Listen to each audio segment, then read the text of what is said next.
السلام علیکم، میں ہوں امبر نظام اور آپ دیکھ رہے ہیں ambarnizam.com۔ انسانی فطرت ہے کہ وہ اپنی حماقتیں یا بے وقوفیاں سنانا یا سننا پسند نہیں کرتا۔ یہی وجہ ہے کہ یورپ کئی سالوں سے اپنے اجداد کی اس بے وقوفی یا اگر اسے تاریخ انسانی کی سب سے بڑی حماقت کہا جائے تو غلط نہ ہوگا۔ جی ہاں، تو یورپ کئی سالوں سے اپنے اجداد کی اس بے وقوفی پر پردہ ڈالنے میں لگا ہے۔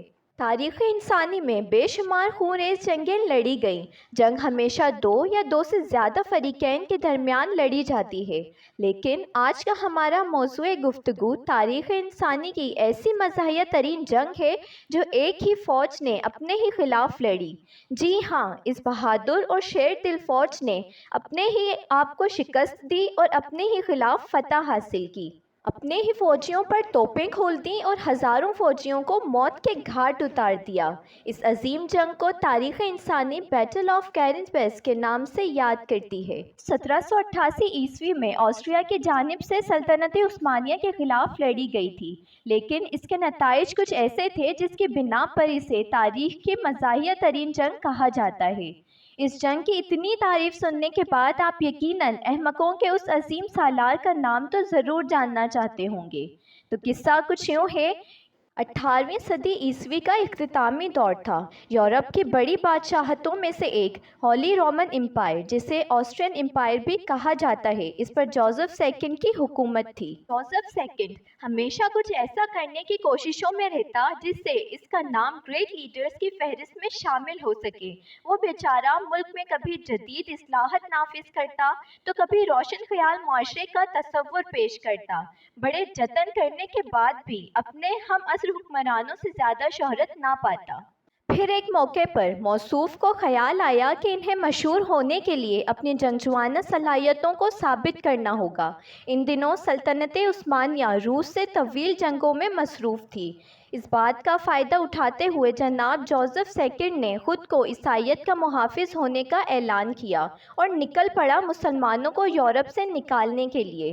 لیکن خود کو عیسائیت کا محافظ کہنے والا یہ شخص بھول گیا تھا کہ مسلمانوں کا محافظ، زمین و آسمان کا پالنے والا، بادشاہوں کا بادشاہ اللہ عز و جل ہے، جو اگر جلال میں آ جائے تو وقت کے طاقتور ترین ظالم کو مچھر کے ذریعے مات دے دے۔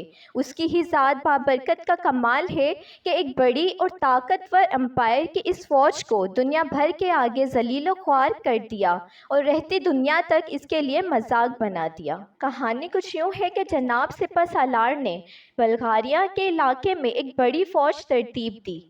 اس کا ارادہ تھا کہ وہ ٹرانسلڈینیا پر حملہ کر کے اسے مسلمان ترکوں سے آزاد کروائے گا، مگر اس کی بدقسمتی کا سلسلہ تو یہاں سے شروع ہوا کہ جس جگہ آسٹرین فوجوں نے پڑاؤ ڈال رکھا تھا وہاں ملیریا کی وبا پھوٹ پڑی۔